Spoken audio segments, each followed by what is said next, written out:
De volta com o Educador em Entrevista, terceiro bloco. Agora eu converso com a Thaís Caruano. Thaís, gratidão pela participação conosco. Boa tarde. Boa tarde, Luciano. Boa tarde a todos os telespectadores. É sempre um grande prazer estar aqui com vocês.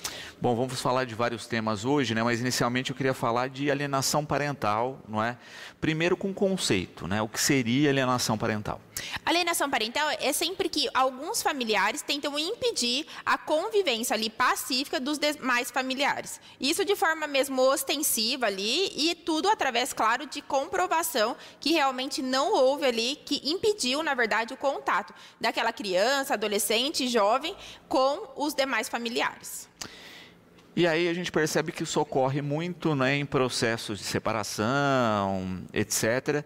E que não são só os cônjuges que acabam fazendo, né? A gente vê muitas vezes a participação de avós nisso e da família em geral. Vale salientar que é isso, né? É um direito da criança ter contato com todo o grupo familiar.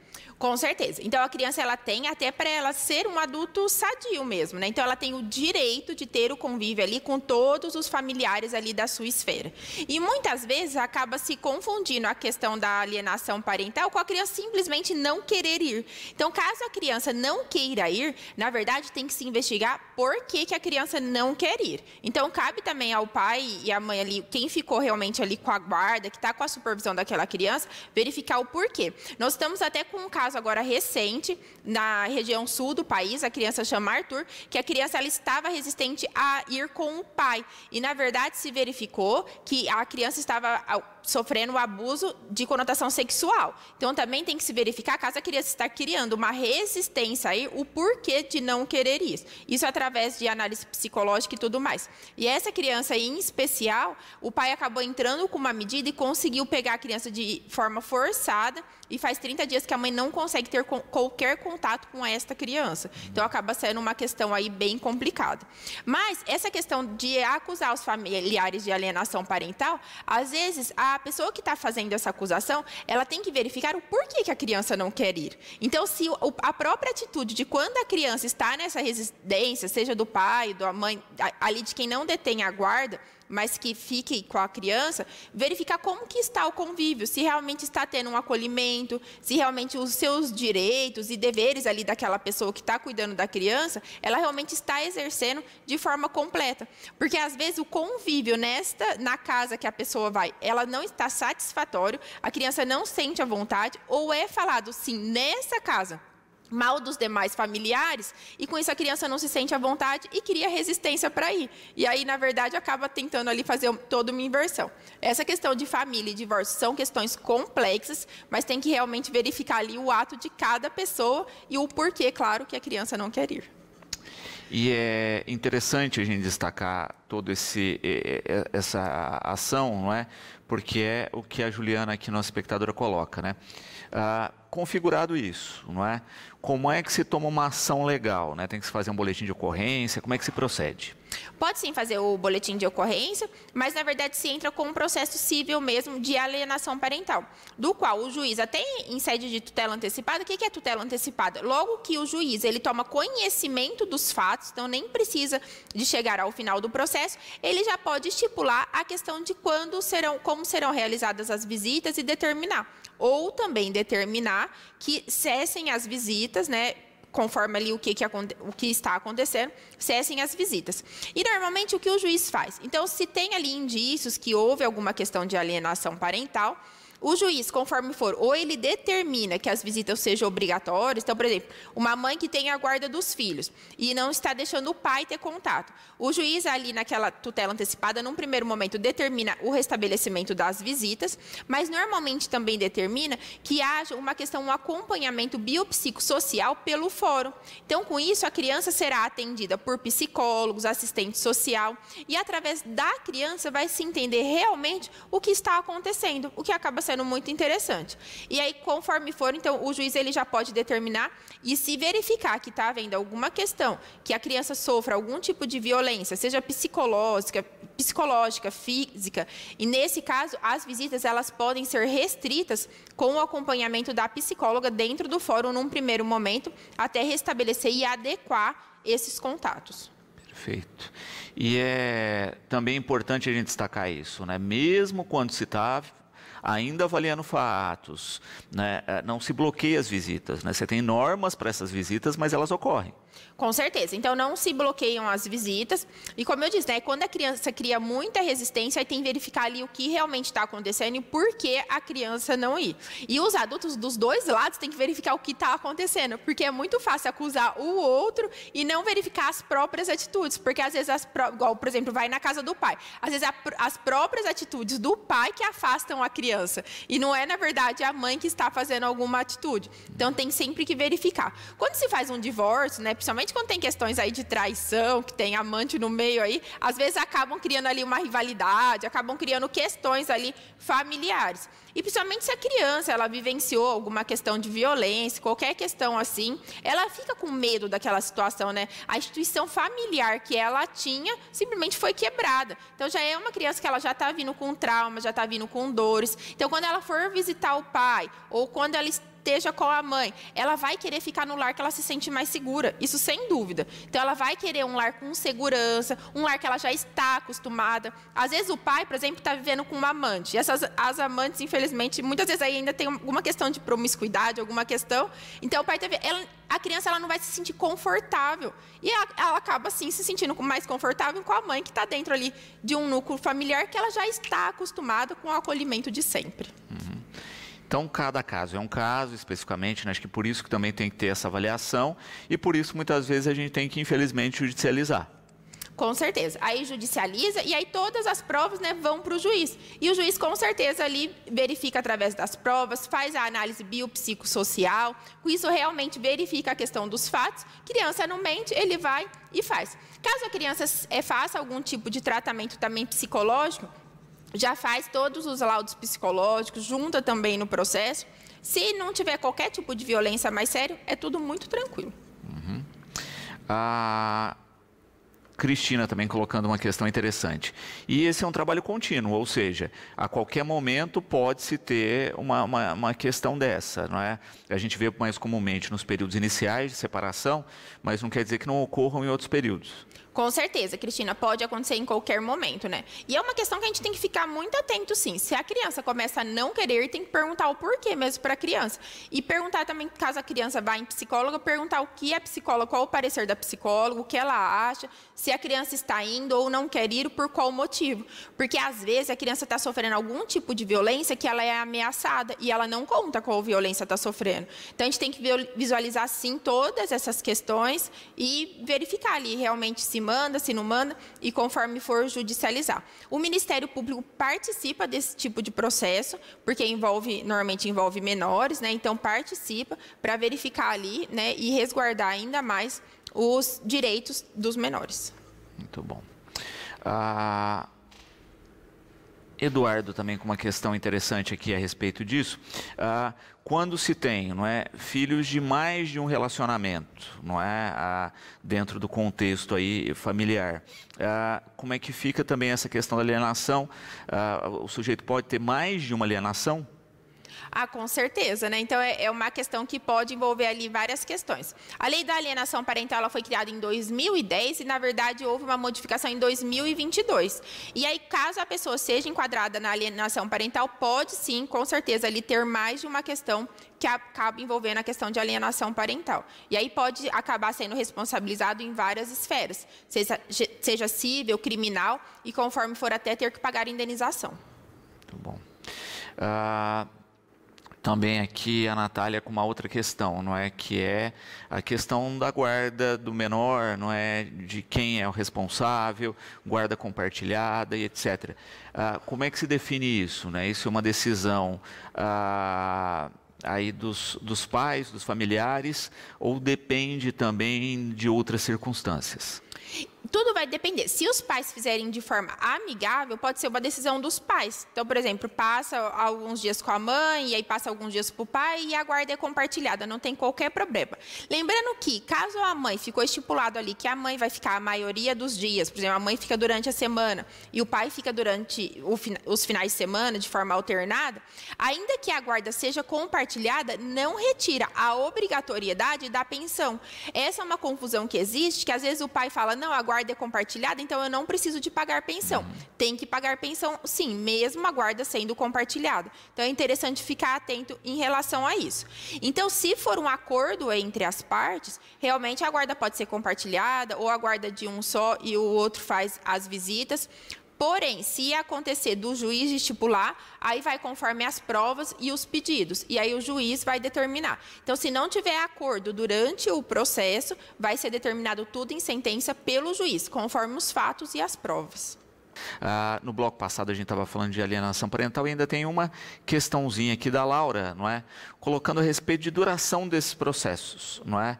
Existe um tempo médio ou não? Depende aí das questões a serem analisadas. Então, Laura, depende das questões a serem analisadas. Por isso que é sempre muito importante o diálogo, porque a questão de processo judicial, claro que o judiciário, né, nós estamos nos 3 poderes, então acaba sendo um pilar desses 3 poderes, um pilar da sociedade e extremamente importante. Mas nossa vida pessoal, o que a gente conseguir resolver que não for de forma a judicializar, com certeza é muito interessante. Sou advogada, vivo disso, mas a judicialização nós temos sim que pensar. Porque, por exemplo, a questão da alienação parental, nós estamos falando da vida de uma criança. E envolvendo, claro, a questão dos adultos. Até quando a gente quer ficar nessa pendência de quando vai ser resolvido, como vai ser resolvido. Então, às vezes, um bom diálogo e, às vezes, um bom diálogo entre advogados. Às vezes, se as partes ali, elas estão num conflito muito severo, por que não os advogados não conversarem de forma a tentar resolver estas questões? Porque senão tem o risco aí da judicialização e disso demorar anos e anos. Então, assim, principalmente questões envolvendo crianças e mesmo os adultos, com certeza, se conseguir resolver ali de forma o mais amigável possível, é muito importante. Muito bom. Falar um pouquinho de outras questões, não é? A gente tem a questão da inadimplência, né? Que a gente teve uma queda aí e de fato, né? É um pouquinho do resultado do desenrola. Com certeza. Então, nós tivemos o desenrola, que foi extremamente interessante. Por exemplo, dívidas em torno de R$1.000 caíam para R$150 de forma à vista. Então, a pessoa ela já resolvia, conseguia ter o seu crédito de volta. E a questão mais importante que nós temos aí é o nosso nome. Então, conseguia já essa devolução do crédito, com certeza aí extremamente importante. Porém, o desenrola, ele acabou encerrando suas atividades, tinham faixas ali, né, conforme a quantidade que a pessoa tinha de salário. Vamos ver se o governo vai lançar aí novas medidas, mas foi extremamente importante para a população. E mais pessoas do que o governo esperava, realizou ali o pagamento à vista e resolveu ali todos, pelo menos alguns ali dos seus problemas, para tentar aí ter o seu nome de volta e voltar a ter crédito na praça. E a questão de crédito é muito importante para a pessoa conseguir mesmo financiar, parcelar, conseguir várias questões aí no comércio. Muito bom. E interessante também a gente tocar, né, num ponto que é o que falta no brasileiro, que é uma educação financeira, né? Infelizmente a gente não tem isso. A gente viu, não é, o país em vários momentos oferecendo muito crédito, não é? E como a população não tem educação para isso, logo, né, vai gerar um endividamento. Então a gente vê que numa ponta, não é?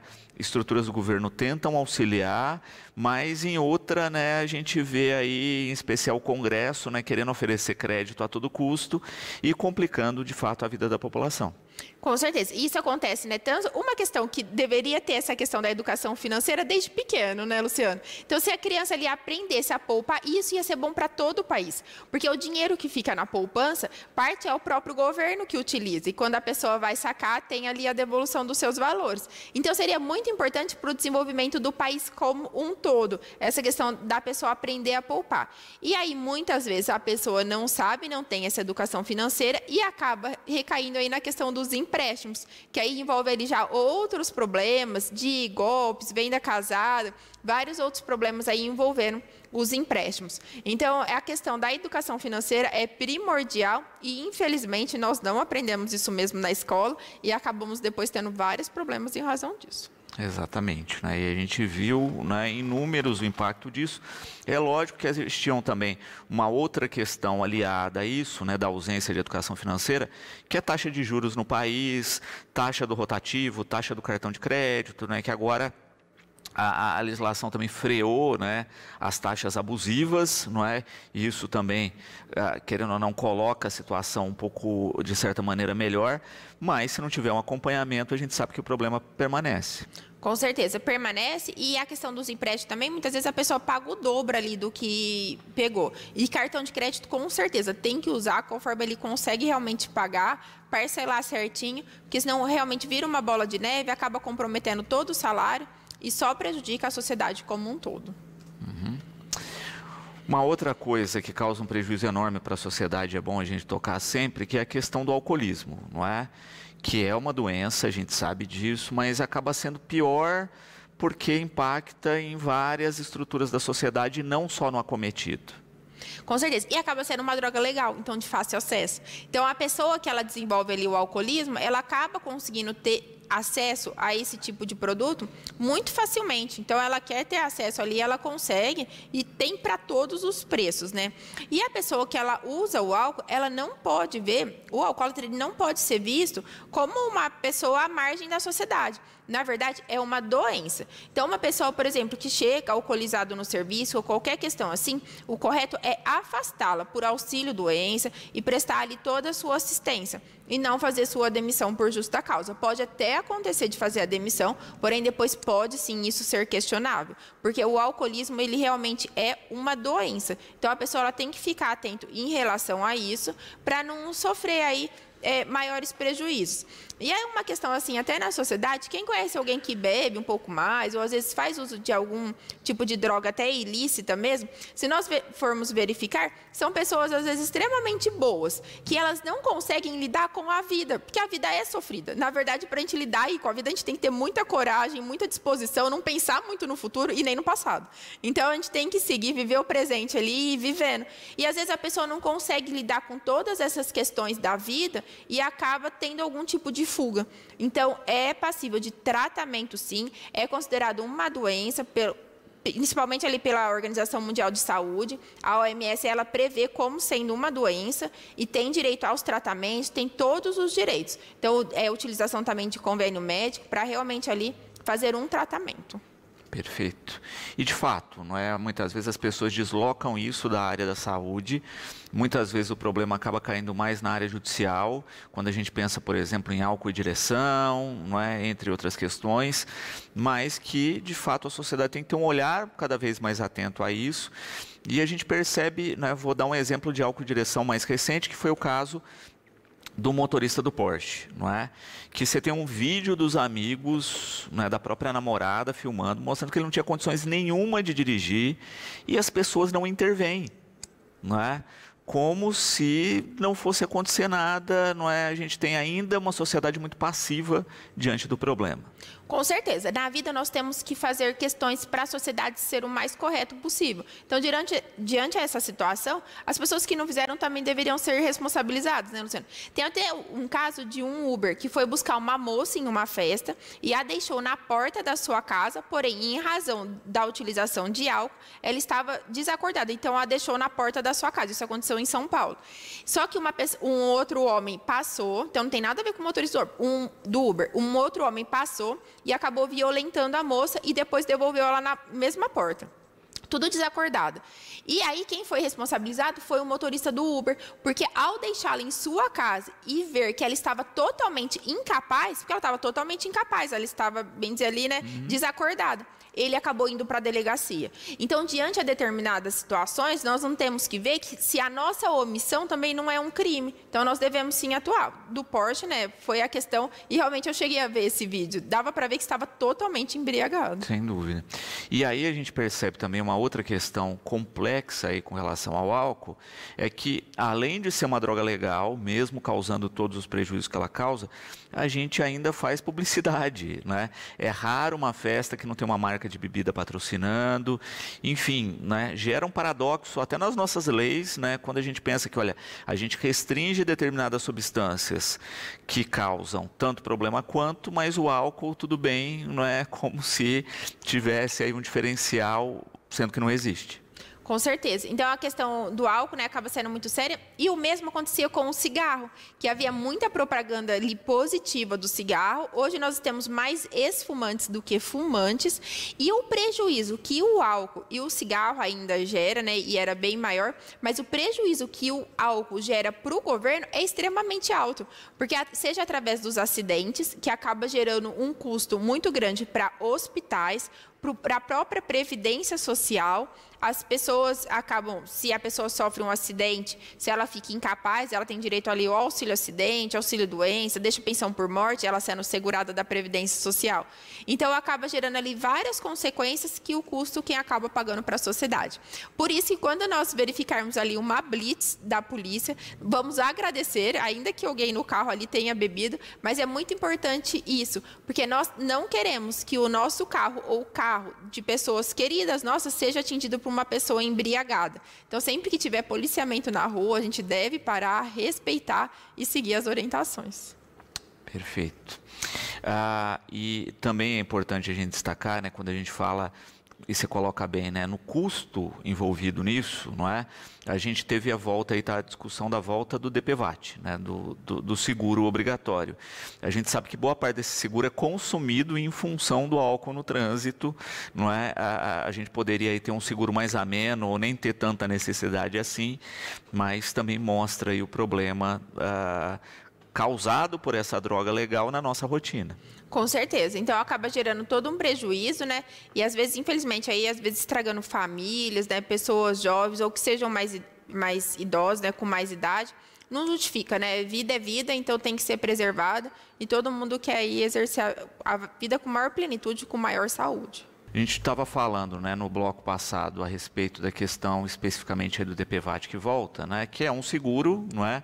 Vamos falar um pouquinho de tipos de seguro, né? A gente está discutindo aí a questão do Sul e um dos impactos é esse, não é? Olha, e aí, né? Essas pessoas tinham seguros desses bens, seguros cobrem enchente, como é que fica essa questão?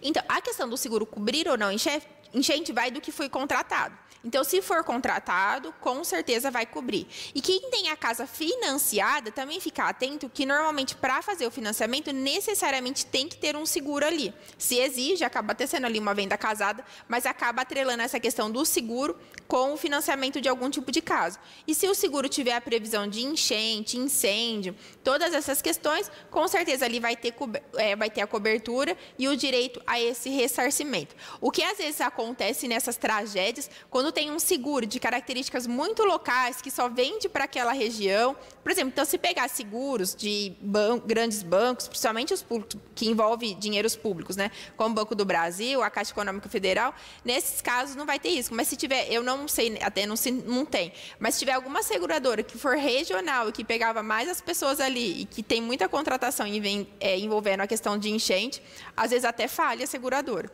Mas se tem essa previsão, com certeza a pessoa tem direito, sim, ao ressarcimento. Uhum. É porque, em alguns casos, né, até a seguradora foi vítima da enchente, né, se a gente pensa na dimensão da tragédia no Sul. Com certeza. E as pessoas também, elas estão sem os contratos dessas casas. Então, na verdade, vai ter que pedir uma segunda via aí de contrato. As pessoas estão sem documentos. Então, tem gente, por exemplo, que tem dinheiro no banco, mas ela não tem o cartão, ela não tem documento pessoal, ela não tem nada.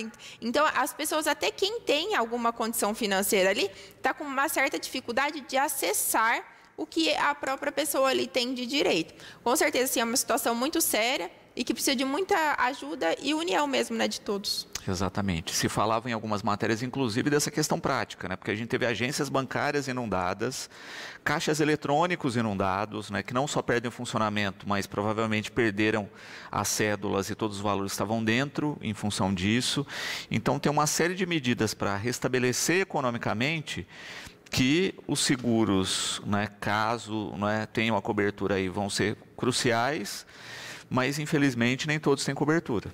Não tem. Então tem que verificar realmente ali, caso a caso, o que aconteceu para verificar se a pessoa vai ou não ter esse direito. Uhum. E eu acho que até um toque importante, né, para ao contratar seguros, as pessoas ficarem atentas, né, qual tipo de cobertura eu tenho, quais são as intempéries, os problemas da região que eu moro, né, para colocar isso, olha, vou pagar um pouquinho a mais, mas pelo menos eu consigo dormir um pouco mais sossegado. E algumas coisas que são até muito excepcionais, até essa questão da enchente lá, era uma questão com certeza ninguém previa, né? A questão também de avião tem previsão, tem alguns seguros que tem a previsão dessa questão de catástrofe, né, que às vezes o avião cai em casas. E às vezes o acréscimo até é muito pequeno, Luciano, porque é tão improvável que o acréscimo para esse tipo de cobertura acaba até sendo muito baixo. Então, às vezes é até interessante deixar ali bem completo, né, de forma a se resguardar ao máximo. E atenção, a seguradora a ser contratada, porque a questão também depois de receber da seguradora, às vezes não é tão simples, não. A exigência de documentação, a quantidade de que dificulta ali para conseguir depois ter essa cobertura, acaba sendo bem complicado. Então, lê ali realmente o que tem direito, o que não tem e o que vai ser exigido depois, porque dependendo realmente complica. Exato, tem que ler as benditas, as letrinhas miúdas, não é? Porque às vezes tem justamente essa questão, né? Olha, para alguns problemas, se o sujeito não tomou as medidas cabíveis, você perde o seguro, né? Com certeza. Então, conforme for, vai acabar ficando aí sem o direito. Exato, não é? Vou dar um exemplo simples, né, de cobertura de furto, por exemplo, de veículo, né? Já vi caso do seguro ser cancelado porque a câmera de segurança mostrava que o sujeito não fechou o carro e não acionou o alarme, né? É uma bobeira, né? Mas tem que se tomar e ter toda a atenção aí no processo. Com certeza. A questão do álcool também. Às vezes, se o motorista bate o carro e se verifica que o motorista estava alcoolizado, ou o motorista não tinha carta, ou os pneus do carro estavam carecas, fica muito atento a tudo isso, porque conforme for, o seguro não vai cobrir. Exato, né? Uma pessoa não responsável ali dirigindo, menor da família dirigindo, enfim, né? Uma série de questões aí que são que tem que ser olhadas com toda atenção para não se tomar um susto. A gente está falando de alguns dados nacionais, né? Falar de um que saiu recentemente ainda, que fala da questão do analfabetismo, né? Seja ele total ou funcional, de 11,4 milhões de brasileiros que não leem e escrevem. Ainda é um dado gigantesco para o país, né? Mesmo com tantas ações tentando mitigar o problema. Com certeza. Então, 92%, tem um censo de 2022 que fala que 92% das crianças, jovens e adultos sabem sim ler e escrever. E tem esse dado, mesmo assim os dados ainda são altos, de pessoas que não aprenderam a ler e escrever. E tem uma outra questão também de pessoas que sabem ler e escrever, porém são considerados analfabetos funcionais, que são as pessoas que leem e escrevem, porém não interpretam, que acaba sendo uma questão aí bem complicada também, né, para a vida como um todo, acaba dificultando e muito. Então, são números que estão melhorando sim em nosso país. Lembrando que a questão da educação é extremamente importante, porque se nós pegarmos países que passaram por grande desenvolvimento, como Japão, Coreia, todos eles passaram por um investimento muito grande em educação. Então, a educação para todos nós, seja pessoal. Então, tanto quanto nós vamos analisar se a gente quer melhorar pessoalmente ou quer melhorar a sociedade como um todo, tem sim que se dedicar ali, com certeza, na questão dos estudos. E é importante pensar nisso, não é? Porque muitas vezes a gente fala aqui a respeito de trabalho no programa, não é? A gente, quando cita muitas vezes desemprego e trabalho, a gente percebe que existem vagas, mas não existe mão de obra qualificada. A gente está falando aqui simplesmente só em alfabetização, não é? Mas a alfabetização é um dos passos, não é, para a qualidade de vida. Ter uma profissão, ter uma formação, isso também é fundamental e parece que falta isso para o Brasil conseguir, de fato, dar o seu salto de desenvolvimento. Com certeza. E a educação, assim, acaba sendo primordial. Então, e na verdade tem sim, vagas existem, mas realmente faltam ali pessoas qualificadas. E tem várias profissões que são muito novas. E se nós pegarmos mesmo profissões que já vêm há um tempo no mercado, por exemplo, hoje se nós formos pegar um motorista de colheitadeira, é todo um equipamento lá dentro muito tecnológico. Então, a pessoa ela tem que ler, ela tem que estudar, tem que fazer treinamentos. Então, por isso que a importância realmente ali da educação. E desde pequeno, tem algumas coisas que a gente tem que aprender ali muito novo. Quem lida com matemática, tem habilidades com a matemática, acaba tendo maiores chances de ganhar valores mais altos na sociedade posteriormente. Então, tem vários dados nesse sentido. Nunca se perde em estudar, então se tem um tempinho, foca no estudo. Hoje a internet, celular rouba muito tempo aí dos jovens, são poucos jovens ainda que têm o hábito da leitura, que é tão importante, mas tenta focar porque vale a pena. Muito bom. falar um pouquinho também a respeito da questão da Previdência, não é? A gente já teve aí reformas previdenciárias, etc., mas sempre, né, vem à tona a questão da curva dessa reforma, de faltar recurso no futuro, das pessoas não conseguirem, né, se aposentar no futuro. E, de novo, se fala isso, né, que as reformas que foram feitas têm um efeito imediato e para alguns anos, mas que podem se complicar futuramente. Com certeza. Então, o INSS, assim, o que está sinalizando é que corre o risco, sim, de ter uma nova reforma da Previdência. Então, nós tivemos uma grande reforma da Previdência em novembro de 2019, que mudou muita coisa. Na verdade, o objetivo do governo é deixar apenas a aposentadoria por idade dos homens aos 65 e das mulheres aos 62 anos. Temos várias outras opções ainda hoje, mas a tendência é ficar apenas esta aposentadoria. E o governo está sinalizando uma nova reforma da Previdência, que até não se esperava, até porque criou várias regras com idade mínima, várias questões que não tinha, então não se esperava se falar em uma nova reforma, mas já está falando. A propaganda da Previdência Social é sempre muito negativa, mas não se deve parar de pagar o INSS, porque como nós já falamos de seguro aqui hoje, é o melhor seguro que tem para qualquer tipo de invalidez temporária, invalidez permanente, então acaba assim sendo muito importante para as pessoas. E quando se faz toda essa propaganda, na verdade, por que acontece todo esse déficit na Previdência Social? Porque não se investiu de forma adequada. Então, as pessoas foram pagando a Previdência, esse dinheiro foi sendo utilizado para outras coisas e não foi sendo guardado, e agora as pessoas estão ficando mais velhas e aposentando mais e menos pessoas pagando, porque nós temos menos jovens entrando no mercado de trabalho. Com isso, a Previdência aí acaba sofrendo, sim, um grande déficit. Mas por que o governo não pagou? Porque se verificar por conta simples, a pessoa que ela aposenta, o tanto que ela pagou para o INSS teve, sim, um lucro aí, se deixasse esse dinheiro investido, esse dinheiro ali bem investido. Agora, vamos ver quais serão os próximos passos, mas já está começando aí a haver essa sinalização, sim, para uma reforma da Previdência. Falar um pouquinho agora de diferenças de gênero. Cada vez mais tocada. Uma que a gente teve as legislações aí de equiparação do salário, não é? Mas mesmo assim os homens estão ganhando 3,9 vezes o salário das mulheres no Brasil. Ainda temos a diferença mesmo com as novas leis.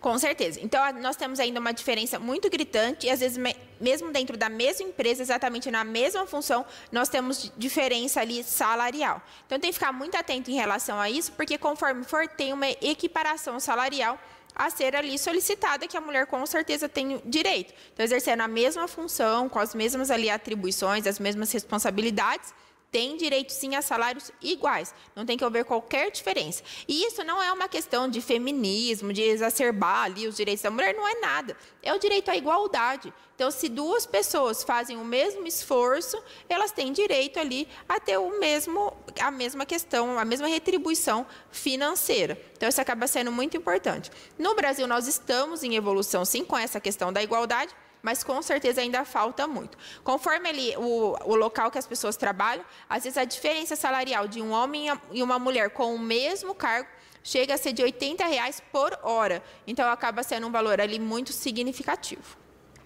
E é interessante também a gente destacar isso, né? Que a legislação vai fazer um percurso aí, né? Então a gente sabe que a gente leva tempo para que essa equiparidade ocorra, e em muitos casos, o que a Gisele coloca aqui, tem que se partir muitas vezes, infelizmente, para a judicialização. A Gisele, infelizmente, né? Porque assim, acaba a judicialização, acaba ficando ali tudo muito em aberto, e na verdade não é isso que a mulher quer, né?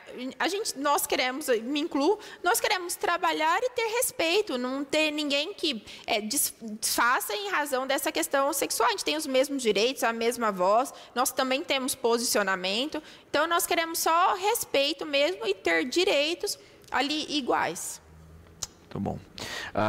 Também, não é, quando a gente pensa aí todo esse trâmite de equalização salarial, a Andréia pergunta isso, não é?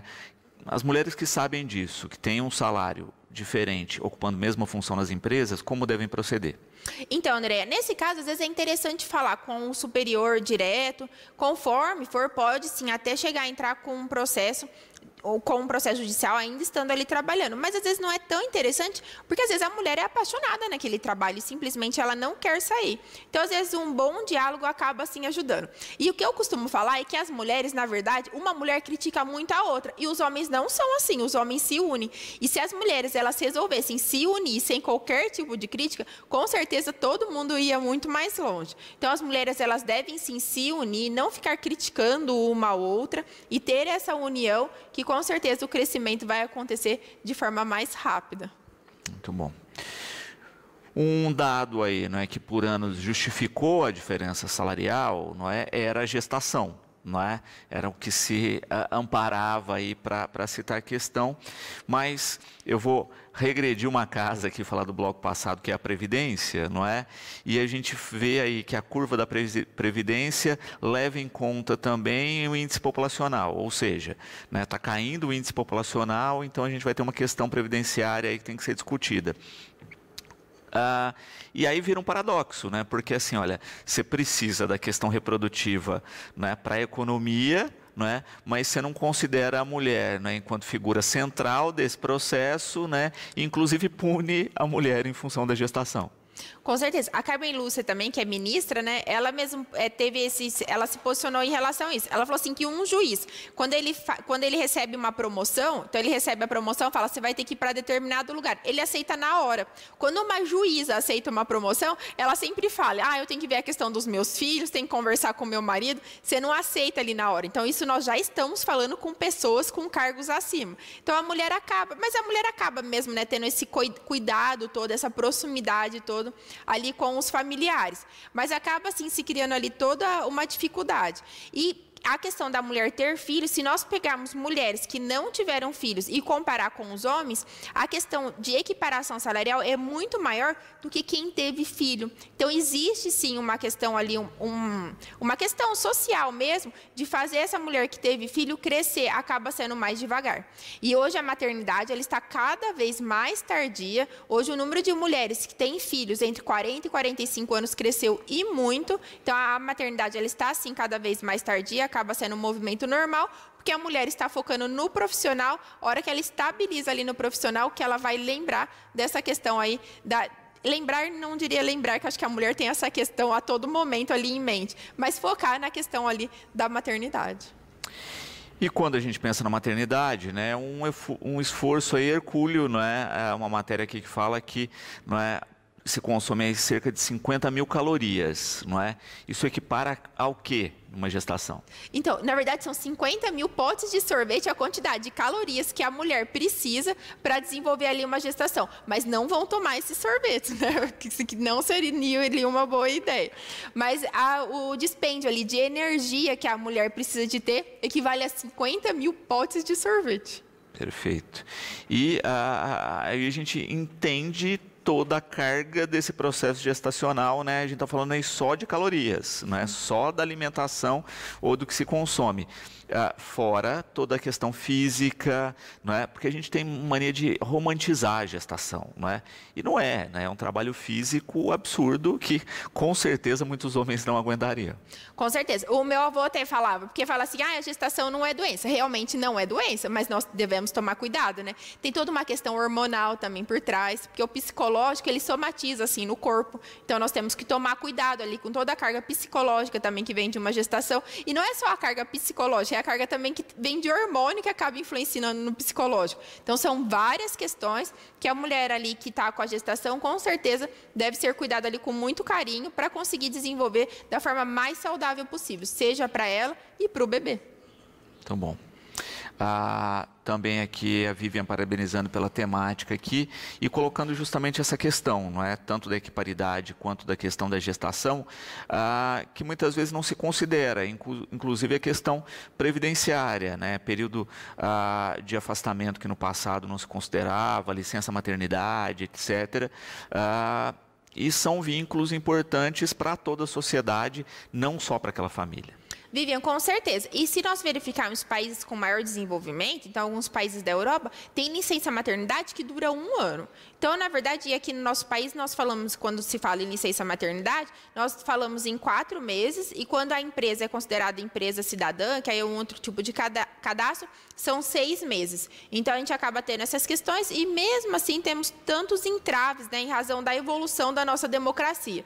Porque se pegarmos países desenvolvidos, a equiparação homem e mulher é extremamente tranquila, isso acontece de forma muito mais natural, e ainda assim nós temos uma licença maternidade muito mais acolhedora, né, que fica muito mais tempo ali com o bebê. Então, nós temos várias questões, sim, a serem ali, né, analisadas, e vamos ver como vai ficar. E a questão da licença maternidade, a empresa não tem qualquer prejuízo, porque quem vai pagar 100% dessa licença maternidade é, sim, o INSS. E durante a gestação, caso a mãe tenha algum problema, ela pode entrar em auxílio-doença normalmente. E aí, quando entra 28 dias antes do parto, aí é considerada, já é considerado, no caso, licença maternidade, mas se precisar afastar antes disso, entra como auxílio-doença.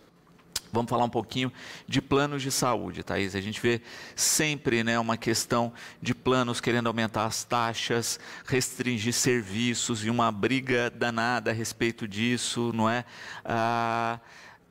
E até na questão funcional, né? A gente vê aí muitos planos com problema de funcionamento. Como é que tem se dado essa relação atualmente? Então, a questão dos planos de saúde, teve um plano até recentemente que extinguiu, na verdade, o convênio de várias, principalmente crianças, até o final agora do mês de maio.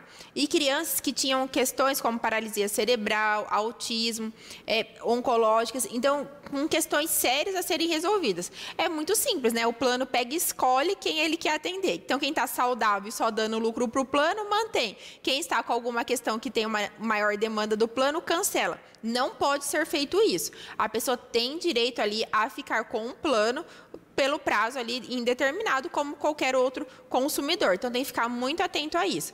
E caso também solicite alguma questão para o plano, que o plano não faça a cobertura, também deve sim ficar atento, porque conforme for a pessoa tem direito e o plano nega. Então, ficar atento, porque conforme for, pode sim fazer essas solicitações via judicial. Tem algumas questões, ponderações de planos de saúde, de questões de hospitais que não fazem o repasse e os pagamentos corretos, então aí gera alguns problemas. Mas aí não vai ser o consumidor que vai ter que arcar com essa dívida. Perfeito.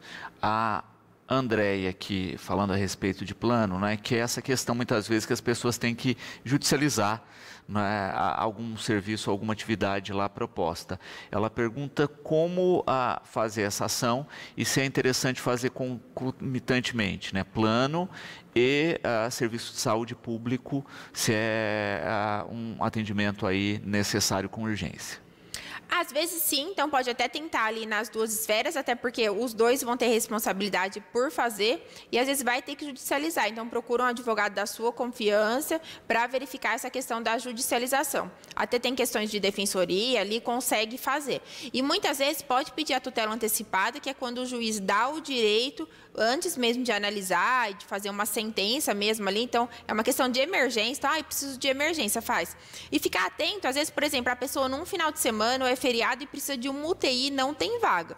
Tem como fazer alguma coisa? Tem. E, na verdade, aos finais de semana e feriados, tem juiz plantonista. Então, pode fazer ali, procurar... A questão é achar o advogado ali que consiga ter acesso. Achando o advogado ali da sua confiança, pede para fazer, já vai, entra em contato para conseguir já um despacho. E conforme for, a pessoa já ter esse direito. Então, questões de emergência que não pode esperar, conforme for, consegue sim a decisão bem rápido. Muito bom.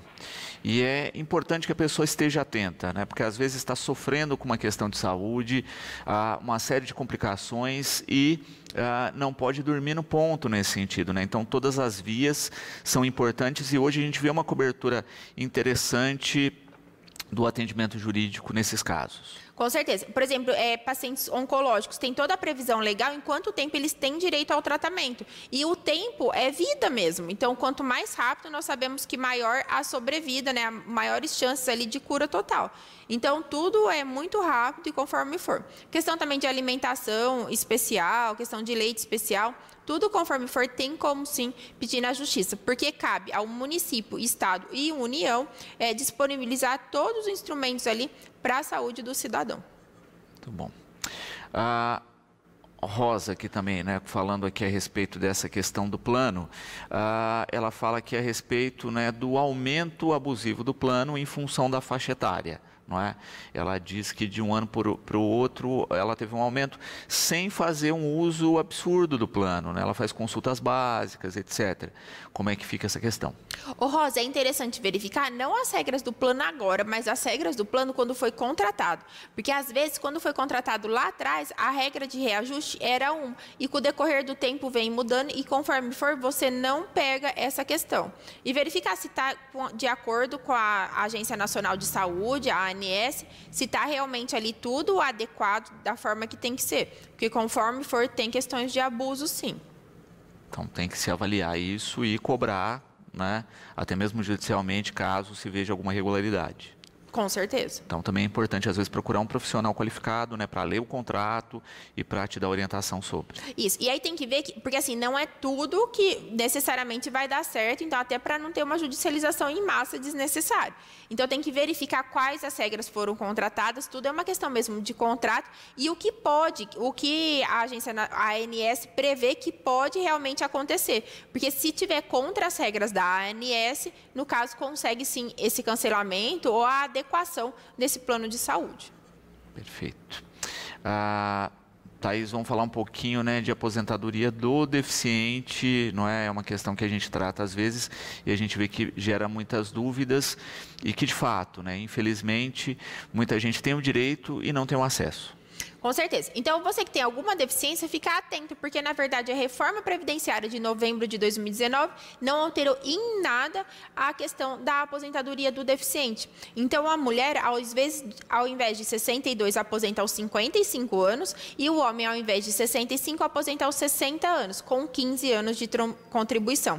E também nós temos a aposentadoria por tempo de contribuição, que acaba sendo muito interessante porque precisa de menos tempo e, o mais importante, não tem idade mínima. Então, quando preencher os requisitos, a pessoa já consegue, sim, a sua aposentadoria. Vai ter que comprovar qual o grau da deficiência. Então, se é uma deficiência leve, média ou grave. Então, tem que comprovar o grau para verificar o momento certo e o tempo correto ali que vai precisar de contribuição.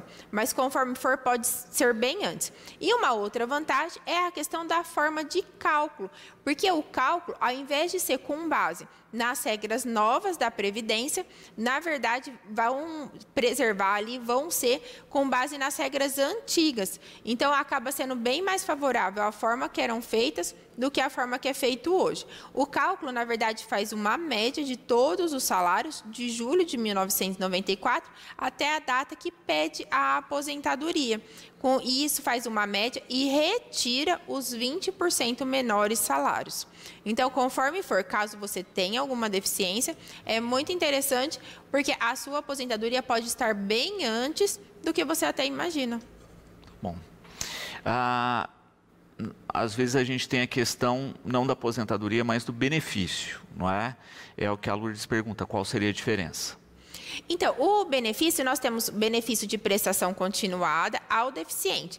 Esse benefício é desde o nascimento até os 65 anos, a pessoa que não está na qualidade de segurado ali do INSS. Então, é um benefício, é um salário mínimo, não tem 13º, a família tem que ter uma deficiência grave e deve ser de baixa renda. Então, ficar muito atento em relação a isso. A família, esse é o benefício da pessoa deficiente. Nós temos também o auxílio-doença, que aí, se a pessoa não tem o tempo ainda para aposentar, pode sim pedir o auxílio-doença, conforme for, e a aposentadoria por invalidez. Mas o benefício de prestação continuada ao deficiente, a pessoa normalmente não tem contribuições, ficou totalmente incapaz, então, nesse caso, pede esse tipo de benefício. Thaís, a gente falava, né, no último bloco a respeito da aposentadoria de deficientes e o Eduardo coloca aqui uma questão, não é? Das regras gerais, né? Eles seguem as mesmas regras, têm menos tempo, como é que funciona isso? Não, tem menos tempo. Então, as regras não são as mesmas. Então, no caso, são 15, para a aposentadoria por idade, são 15 anos de contribuição, sim, que precisa, mas a mulher aposenta 7 anos antes. Ao invés de ser aos 62, é aos 65. E o homem, ao invés de aposentar aos 65, aposenta aos 60 anos. Nos dois casos, com 15 anos de contribuição. Já por tempo de contribuição, aí tem que verificar o grau da deficiência, se é leve, média ou grave. E aí, conforme o grau, vai verificar o tempo. E não tem idade mínima. Então, por exemplo, se é uma deficiência grave e a pessoa começou a trabalhar muito jovem, conforme for, vai aposentar bem cedo. Então, vale a pena ficar atento. E essa questão da deficiência, nós temos que pensar também que a empresa precisa de pessoas que têm algum tipo de deficiência para começar ali no mercado de trabalho. Então, é uma questão muito importante para se destacar no currículo. E quem tem algum tipo de deficiência e conseguiu ali desenvolver ainda mais os estudos, você é super importante para as empresas, destaca estas questões, porque a empresa precisa de você. Thaís, gratidão sempre pela participação conosco, fica sempre o convite aqui para participar do programa e a gente espera ter esclarecido aí, não é, os nossos espectadores a respeito de tantos temas. Com certeza, espero aí ter ajudado um pouquinho e estou à disposição.